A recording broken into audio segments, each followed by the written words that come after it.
कि पाकिस्तान में electric bikes की डिमांड इस वक्त बढ़ रही है और उसके साथ साथ इसकी कीमतों में भी हालिया दिनों में काफ़ी इजाफा रिकॉर्ड किया गया और ये इजाफा एक ऐसे वक्त में सामने आया है जब पेट्रोल की कीमतों में मुसलसल उतार चढ़ाव और मशरिक़ वस्ता की सूरत हाल के बाइस सप्लाई खदशात ने कंज्यूमर्स को इलेक्ट्रिक बाइक्स की तरफ अट्रैक्ट किया है। मार्केट में इस वक्त इलेक्ट्रिक बाइक्स की कीमत 1.25 लाख रुपए से लेकर फिर ये 3.5 लाख रुपए के दरमियान में और असेंबलर्स के मुताबिक कीमतों में इजाफे की बड़ी वजूहात में फ्रेट चार्जेस में इजाफा है। अब इसके अलावा कराची पोर्ट से अंदरूनी मुल्क ट्रांसपोर्ट कॉस्ट और इसके साथ साथ डीजल का महंगा होना भी इन फैक्टर्स में शामिल है। अब फ्यूल के महंगा होने के साथ ट्रांसपोर्टर्स ने किरायों में 30 से 60% तक इजाफा किया है, जिसने कॉस्ट स्ट्रक्चर को मजीद मुतासिर किया है और शायद यही वजह है कि इलेक्ट्रिक बाइक्स की तलब में भी इस वक्त नुमाया में आया है। एक कंपनी ने तो सिर्फ मार्च 2026 में 7,000 से ज्यादा यूनिट्स फरोख्त किए हैं और ये बड़ा वाज़ेह इशारा है कि कंज्यूमर्स अब ऑल्टरनेट ट्रांसपोर्ट की तरफ जा रहे हैं। इलेक्ट्रिक बाइक्स की सबसे बड़ी अट्रैक्शन उनकी मेंटेनेंस कॉस्ट है जो कि बहुत ही कम है। अंदाजों के मुताबिक इलेक्ट्रिक बाइक की कॉस्ट ऑलमोस्ट 1 से 3 रुपए फी किलोमीटर है,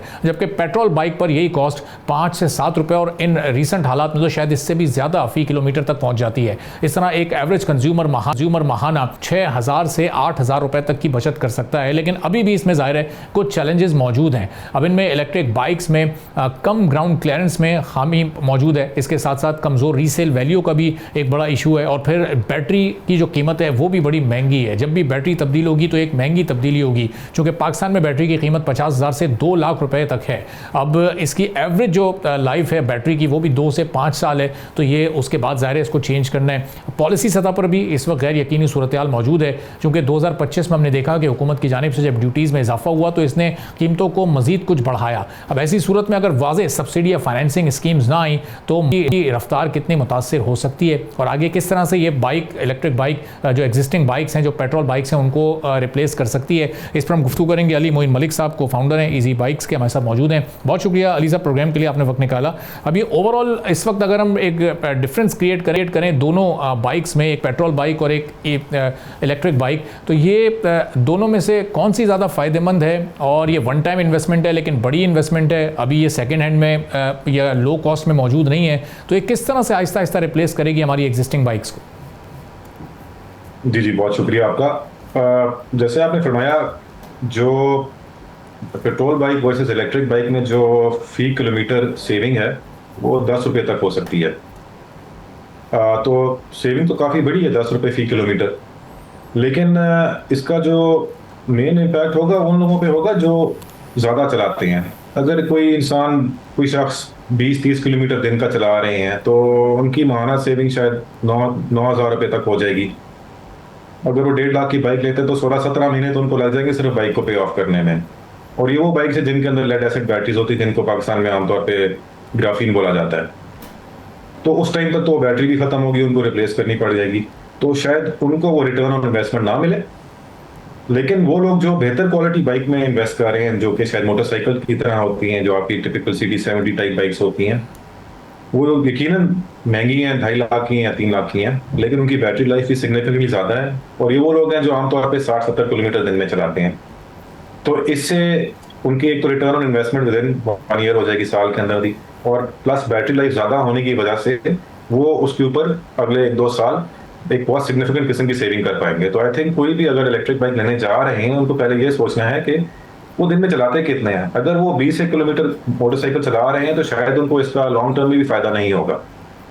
सही। और अली साहब, इसमें जो मेंटेनेंस कॉस्ट है वो सिर्फ ज़ाहिर है या तो टायर्स की होगी या ब्रेक सिस्टम की होगी या फिर वो बैटरी की होगी, और बैटरी की भी जो मेंटेनेंस है वो ज़ाहिर है 2, 2.5, 3 साल बाद वो एक ही बार बड़ी इन्वेस्टमेंट आपको उस पर करनी होगी, और कोई तो मेंटेनेंस की मद में इसमें कोई मजीद खर्चे शामिल नहीं है? नहीं जी, बिल्कुल आपने सही फरमाया। जो मोटरसाइकिल कैटेगरी है उसमें तो यही मेंटेनेंस होगी। जो स्कूटी वाली कैटेगरी है उसमें ऑब्वियसली मेंटेनेंस थोड़ी इस सिलसिले में आ जाती है कि जैसे आपने अपने इंट्रो में भी बताया कि क्लियरेंस कम होती है, नीचे से लग जाती है, प्लास्टिक बॉडीज होती हैं बहुत जल्दी टूट जाती हैं, जनरली ये लोअर क्वालिटी व्हीकल्स होती हैं। तो इसमें आपके जो डैमेजेस के बाद में जो आपको मेंटेनेंस करानी पड़ेगी वो शायद कॉस्ट होगी। लेकिन जो मोटरसाइकिल कैटेगरी है वो 40-50 साल से पाकिस्तान में टेस्ट हो चुकी है, तो उसमें कोई एडिशनल मेंटेनेंस नहीं होगी, कोई तेल पानी नहीं डालना पड़ेगा। वही बैटरी की मेंटेनेंस होगी, उनकी या टायर चेंज करने होंगे साल बाद, या ब्रेक्स के ऊपर उन्होंने काम करवाना होगा, जो कि एक नॉर्मल मोटरसाइकिल में भी ये खर्चे तो होते ही हैं। सर, और लॉन्ग रूट या शॉर्ट रूट पर इसकी परफॉर्मेंस अगर एक एवरेज किसी भी एक मॉडल की बात की जाए, कोई 2 लाख या 2.25 लाख रुपए खर्च करके थोड़ी सी बेहतर इलेक्ट्रिक बाइक परचेज़ करता है, तो उसकी परफॉर्मेंस जैसी लॉन्ग रूट पर होगी वैसे ही शॉर्ट रूट्स पर भी होगी, बड़ी सड़कों पर भी वो वैसे ही परफॉर्म करेगी?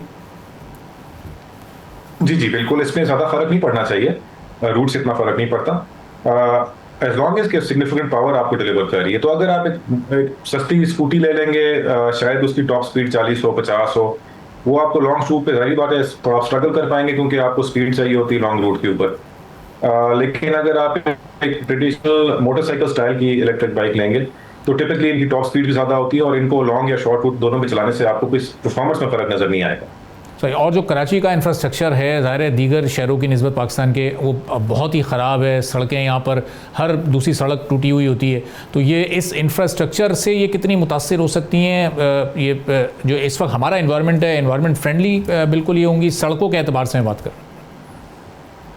जी, आपने बहुत सही बहुत वैलिड पॉइंट उठाया। खासतौर पर जो कराची की सड़कें हैं वहाँ पे तो स्कूटी का सर्वाइव करना बहुत मुश्किल है साल भी, क्योंकि आपने वो देखी उनमें कितने खड्डे होते हैं।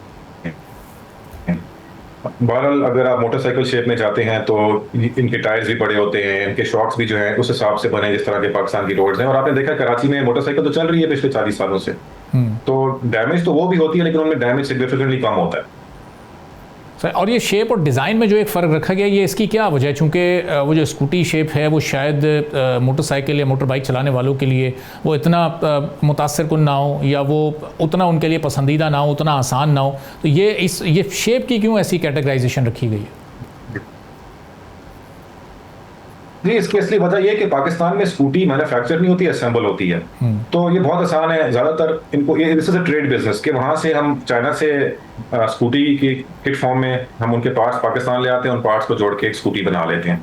अगर हम वही मोटरसाइकिल में करें तो चाइना से जो मोटरसाइकिल आती है वो अच्छी खासी महंगी होती है, स्कूटी काफ़ी सस्ती आपको मिल जाती है। पाकिस्तान में मोटरसाइकिल पे जो मैन्युफैक्चर कर रहे हैं वो मोटरसाइकिल इसलिए कर रहे हैं क्योंकि वो इकोसिस्टम ऑलरेडी एग्जिस्ट करता है। बहुत ही वसी किस्म की वेंडर बेस है पाकिस्तान में मोटरसाइकिल की। दुनिया की 5वीं सबसे बड़ी मोटरसाइकिल इकॉनमी है पाकिस्तान।